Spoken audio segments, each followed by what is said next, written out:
is crushed plastic using the plastic shredder, plastic granulator in the classroom.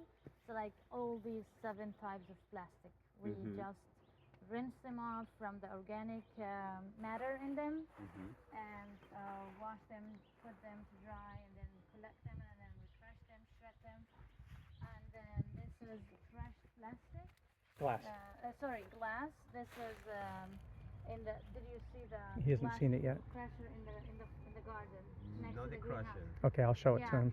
So any like glass beer bottles or wine or any glass goes into it and comes back into sand. For this stage, we do not remove the labels or anything because we use it for the building as one of the building ingredients, the construction ingredients. And then we have cement. Wait a moment. Cement we do mixing in this mixer.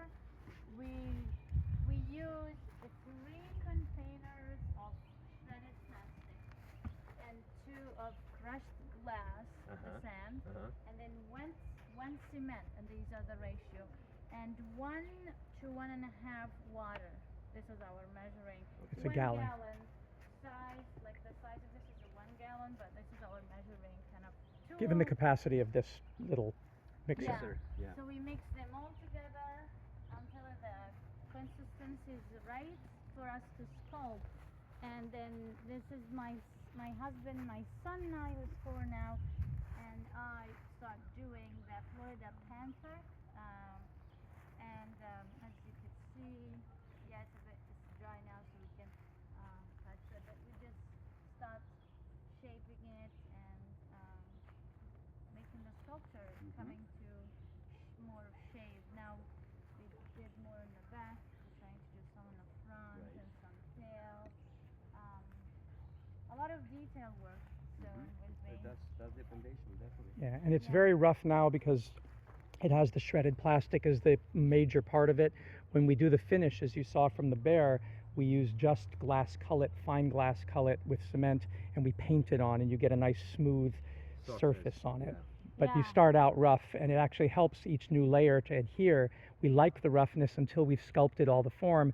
Then we paint on the smooth sort of stucco finish. More fine material up here. Very nice. That would be it. Yeah, and then we paint it. And we like to use for the permeable paving, we want to make a formula that really holds up well when people stand on it, and then the grass will be able to grow through and rainwater will be able to go and revivify the aquifer, so we're not causing sheet runoff or flooding in Florida. That's important. So we bought all these molds that you can see there, and we just think that this industrial ecology mentality, that everything is an input for every output is an input, we can demonstrate.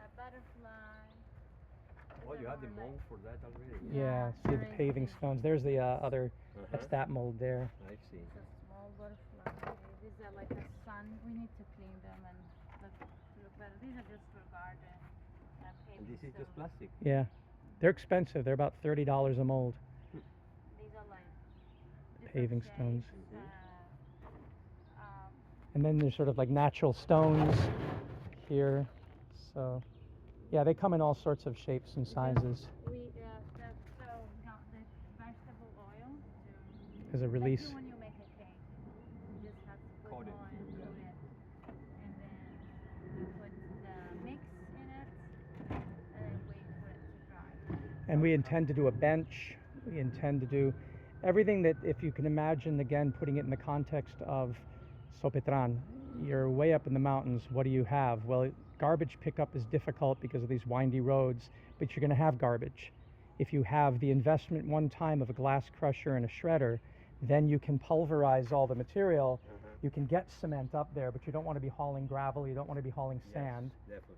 But you have all this as your aggregate and all this is your sand. You've eliminated the waste problem 100%. Nothing has to leave the property. Now you're building your fence lines, you're building your paving stones so you're not slipping, but your plants can still grow. You're not having the sheet runoff that's causing erosion on the mountain. You're able to make sculptures for kids. There's so many things you can do with this material.